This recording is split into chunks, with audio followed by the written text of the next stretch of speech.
be the thermostat in the room, not the thermometer, is what advice was told to me. It was about a few years ago.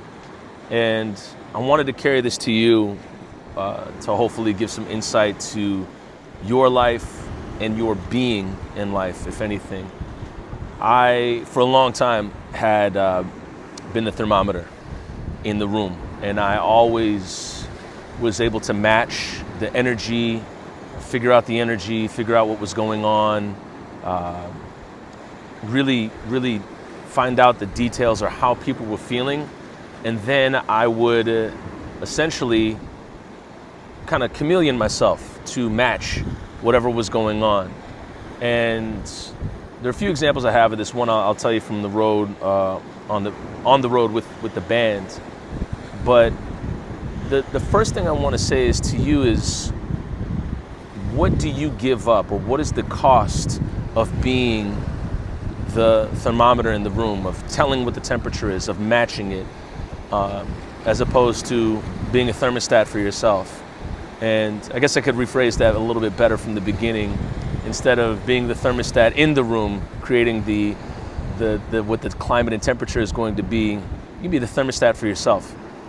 Because in being the thermometer for a room, growing up as a child where you have to be, or you feel you have to be the thermometer, otherwise there's going to be hell to pay, you end up being this social chameleon, this person that's able to fit into any space, able to match any energy, able to speak any language, code switch at just like this.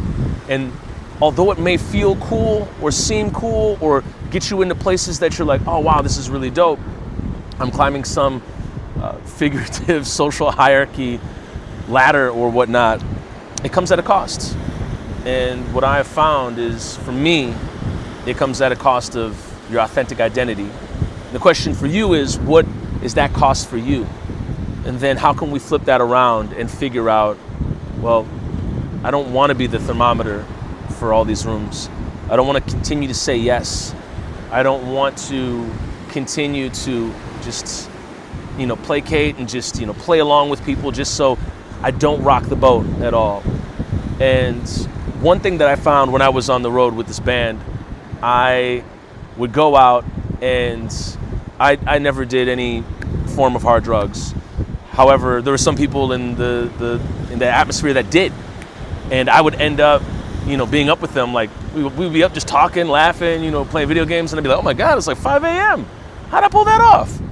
Because there was a switch in me that I found that even though I wasn't on the same substances or chemicals as these other people, I was trying to match their energy. Even though I really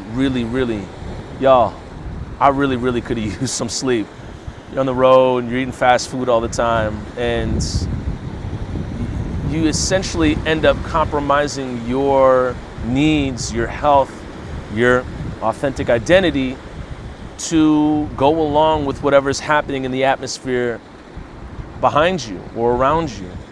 And you end up really compromising long-term goals and who you want to be and what you want to accomplish and where you want to go in life. And what can happen as a result of all this is we end up living entire lives or chapters that are dedicated to conforming with the temperature of the room. We end up being a thermometer throughout our entire lives and never really realizing it, because we normalize it to the point that wherever we go, we edit ourselves to fit into the actual situation. We lose track of who we are so far gone that we don't even reconcile or understand or even recognize our goals, or even who we were in past diary posts or journal posts or aspirations that we had as a kid. We can't even recognize it because we're like, who was that? Because when you spend such a long time emulating and basically reforming yourself to be part of this room or be part of this crowd or be part of this climate, you end up losing entire control. Or I wouldn't say control, I should say more so, you end up losing your entire understanding of who you are.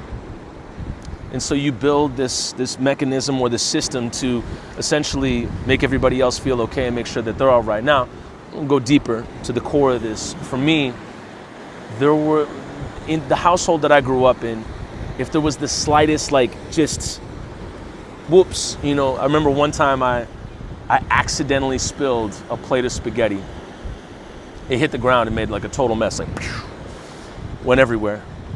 And one of the parental figures in the house, I just remember them screaming bloody murder, being so upset. And I just felt so horrifically awful that I felt that I was an awful human being. I felt that I was a bad person. Even though it was totally unintentional, I didn't mean to drop the spaghetti on the floor. It was a total accident. It wasn't like, oh, I'm gonna come in here and, you know, ruin the floor. And so with that happening, you then develop this kind of trauma-informed mechanisms to prevent you from feeling like a bad person. So instead of making these mistakes or even feeling that you could make these mistakes, I think that I was dancing when I dropped the spaghetti. So from then on, there wasn't a whole lot of dancing happening in my life, but you let the situation or what happened create a story, which then creates a trauma-informed e-break, if you will. And then that then becomes this self-edited, you know, identity that, if I can speak in terms of Adobe Photoshop, it becomes rasterized. You lose track of the layers that you put in. You lose track of the ingredients. It's all just baked in at this point. And this happened actually with both parental figures. We were on a vacation once, and I was looking underneath the slip on top of a table, the table cover, and it accidentally tipped over a shake. I'll never forget this. And one of my parental figures went off, and I felt absolutely horrible. Again, felt like a horrible person, bad person. They left, and then some extended family came in, and I'll never forget this. They showed me a different way. They showed me a different way that it wasn't all bad. It wasn't black and white. It wasn't grayscale. It wasn't just, oh, you're actually a horrible human being for accidentally tipping this thing over, as opposed to, no, you're all right. You're perfectly fine who you are. We know it's a mistake. We all make mistakes. Let's move along with life. And it freed up so much of who I then began to understand who I could be. So I go back to the beginning. Be the thermostat, not the thermometer. How do we set the tone for ourselves? How do we set the climate for ourselves? How do we get back to our authentic being, and then can walk into spaces and not be entirely changed or entirely set hot or cold by it? Cannot be entirely, you know, we hit a turnpike off of our own path and we're like, oh man, we better help this person out. They're on the side of the road. We got to figure this out for them. How do we stay on our road, in our lane, in our own climate, as our own thermostat in these places? And one thing that I learned was what I learned from the extended family members, which was grace. And for me, that was huge, learning what grace was, and not only being able to give it to other people, but being able to give it to myself. What did that look like? We'll do this in another video. We'll talk about what are all the things that you've given to others that you've never given to yourself. And one of those things was grace.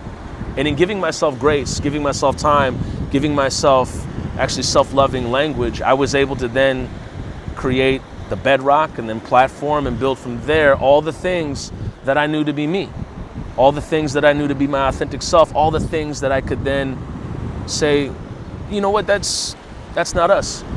That's not me. I don't think I'm going to do that right now. Actually, the answer is no. So you're then able to stay in your lane, stay authentic to who you are, and become the thermostat for yourself and your heart that can maintain your authentic identity and also maintain your relationship with your authentic identity. So you always, always, always, always know who you are.